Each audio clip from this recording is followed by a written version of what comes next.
Magandang araw po Pilipinas, lalo tigit sa ating mga Pilipino sa abroad na palaging tumututok dito sa Current PH TV.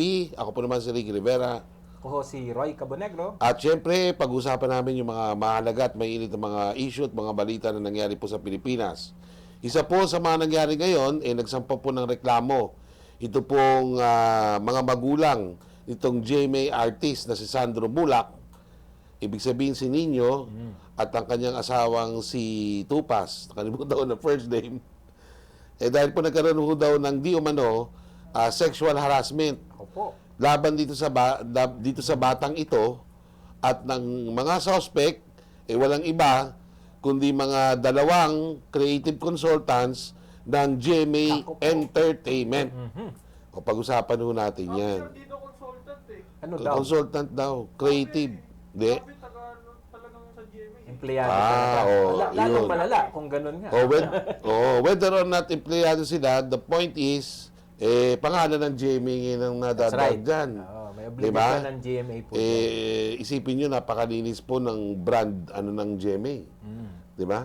Tsaka hindi natin dapat tinotolerate ang ganito. No? Christian Network. That's right. That's Di ba? right. That's right. Ano ba nangyari? Ang nangyari daw, di umano, dun sa GMA Gala, ano yung gala? Kanilang annual event. O ano bang ibig sabihin ng gala? Kala, parang formal gathering, formal event. Hindi, ano yan, gala, palakad-lakad sila pag gala-gala. Iba yan. Hindi kaya nga ginala. Sa atin ata ganun. Oo. Gala tayo. Hindi, pormahan yan, di ba? Parang party. Formal event. Ayan, pormahan, parang party ngayon. Susuot ka ng mga gown, etc. At may mga chismis nga eh. Si Bea Alonso daw, si Bea Alonso hindi pinansin. Bakit? Doon sa Ganda-ganda gala. nun. Pangit Hindi ba ko suot alam. niya? Pero ang tanda na pala niya, no, Bea? Eh, Hindi ko alam yun, hanggang ngayon wala asawa. Hindi naman, yung mga iba naman habang tumatanda, lalong gumaganda. O, May ganon. mga ganun. Oh, anyway, so yan, hindi raw pinapansin. Si Bea. Kasi siguro ABS-CBN, ano? Wala na yata Okay. Diba? Hindi natin alam, di ba? Uy, naku ha, chismis yan. Hindi, totoo namang ABS-CBN siya eh. Diba? Kaya nga. Anyway, so, ang nangyari, hindi pala natin pwedeng i-discuss. Dahil magagalit si Nino, kaibigan ko pala yan. Okay. O basta suffice it to say, meron nung nangyari na hindi nasabi nung asawa ni Nino at sabi ni Nino, karumal-dumal. Ano ibig sabihin ng karumal-dumal? Dumal, kasuka-suka. Hindi So dapat ibig nangyayari. sabihin may naganap Oo, na dapat hindi naganap. na hindi naganap. Ang siste ko dito, bata pa ho yung Sandro. Sandro Mulak. Minor de edad. Anak po ni Nino Tama ba? yan. Minor Oo. de edad. Doon kay Dayan, ang pagkakaalam ko, Nino, correct me if I'm wrong, parang anak mo yata kay Dayan yan. Hindi dito sa Bago. Tama ba? Kasi sa Bago, meron kang anak na mas, yung kamukha niya, mas bata. Bata. Itong Sandro yata, kay Dayan niya, anak yan, yung unang asawa niya. Kung ako po sa inyo, mga taga-GMA, alamin niyo mabuti yan. At wag niyo, I'm sure, naglabas na sila ng statement na hindi naman nila tinotolerate yan. Pero, hindi ko natin alam kung madalas na nangyayari sa industry yan. No? Dahil sa Estados Unidos, may nakasuhan na dyan si Attorney Weinstein, di ba? Yung, nag-aabuso ng mga artista. So, wag ko sanang tulutan. Hindi, tsaka kung ito nangyari sa isang sikat ng pamilya, gaano pa kaya karami Yeah, ang oo, sikat yan kasi si nangyari Nino. na ganito, na sa mga hindi Ang naman mga- kilala. Ang mga Mulak is royalty yan eh. Family royalty yan. Can you imagine? Ganyan na nga sila ka-high profile, nagawan pa ng ganyan. So, gaano kaya karami pa ang ibang nabiktima? Ba't ano yan, akala nyo magandang kay Nino, matingnan. duduwag-duwag yan? Hindi nyo, napakatapang ho niyan kahit maliit lang yan. Sabi ko sa inyo, nakasama ko matagal na panahon. At masasabi ko sa inyo, matapang hindi kayo tatantanan yan ni Nino. Nako, yari kang dalawa ka. Kayong dalawang consultant. Hindi ko na maiubos maisip anong nasa kukote dito mga to. Kung totoo man yung sinasabi. Bakit napakalakas ng loob, by the way? Bakit malakas ang loob? Baka nga, regular practice. Baka nga nangyayari na ng ilang beses. Kailangan deeper Yan ang masaklap, no? investigation. Yan ang kailangan imbestigahan ng GMA. Baka naman po recurrent Hindi, ito. dapat una, ninyo, punta kayo ng CIDG, sampan nyo na talagang criminal case yan. Ikalawa, sampahan nyo rin sa National Bureau of Investigation, NBI. Kasi I think there is a deeper thing here.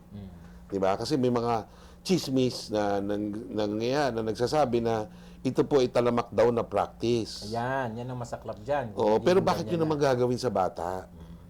Mga hinayu pa kayo. Bakit naman? Di ba? Ang dami-daming kami, di na Roy, willing naman kami. Di ba? Di na lang kami.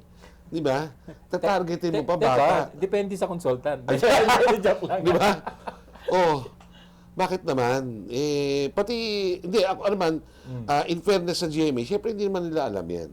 Oo naman. Di ba? Siyempre, ang assumption of regularity natin dyan, ay hindi yan talaga nila tinotolerate. Hindi dapat. At binabantayan nila yan. Pero paano nga po? Kung O baka ito naman yung madalas na kauna-unahan nangyayari? siguro ito nangyari sa kanila. Well, hindi na dapat maulit. Kung ito ang kauna-unahan, Hindi lang it dapat should be maulit, the dapat last. parusahan. Oo naman. Dapat Kung lang. mapapatunayan, ito hindi natin sinasabing ginawa talaga nila. Kasi we have to be very careful here. Hindi natin sinasabi mga kababayan, kami ni Roy, at 10 ng mga tao dito sa Current PH, hindi namin sinasabi na may nangyari. Ito po ay base dun sa reklamo Sabi namin, may nitong nagreklamo. mga magulang nitong Sandro Bulak. Okay? Na merong karumaldumal na nangyari sa kanilang anak. Na kung ano man yon, di natin alam at wala tayong pakialam kung ano yon. Pero ang sinasabi ho namin dito, dapat ito, kung ito man ay totoo, ito ay dapat maging isang beses lang at wala hong maging ulit yan. At wag hong ayaan na maging practice ito. Oo. Dahil, kawawa naman po ang ating mga At yung nasa mga naging industriya. biktima niyan, pinapakiusapan nun namin dito, lumabas kayo. Ayan, para malaman po natin yung extent kung meron man. Kasi ano? tama ka eh. Tama ka sa question mo. Bakit parang ang tapang? Bakit malakas ang loob? Personality na nga. Baka nga nakalusot ng una. Malamang. Or baka maraming ibang gumawa na alam din nila. Kaya kailangan Oo pong nga, no? imbestigahan Dahil ang dami pong hindi maipaliwanag sa circumstansya na ito. Opo. So, imbestiga mabuti yan. Torture. Hindi, huwag naman. Imbestiga mabuti. Tanungin na mabuti. At yung mga naging, kung may mga naging biktima yan in the past, Ay i-encourage makipagtulungan na ho lumabas. kayo. Oo. Siguro mas maganda yan para mas malakas-lakas yung kaso. Gawin yung class suit kung marami kayo. Di ba? Pwede. Oo, para at least maturuan ng leksyon kasi hindi ho tama yung ganyan. That's right. Kasi ang isang sinasabi daw niya, parang dinoga daw yata yung bata, etc. etc. Grabe, no? Kung may ganun You pang know, factor, tapos- Nandenroga pa talaga. Oo, parang ganun eh. May mga lumabas na ganun. Although, hintayin ho natin yung formal na investigasyon yan. Malamang sa hindi yan, by next week, ito po yung magiging parang main na balita. Maganda lang Sa siguro atin. dito, Ricky, dahil nga prominenteng pamilya, nagiging public discourse na siya. This is important kasi kung meron pang ibang So, nangyayari ang sinasabi ganito, mo, kung kailangan lumabas. hindi sila prominente, malamang hindi na tagpuan. Well, malamang baka hindi nga magreklamo.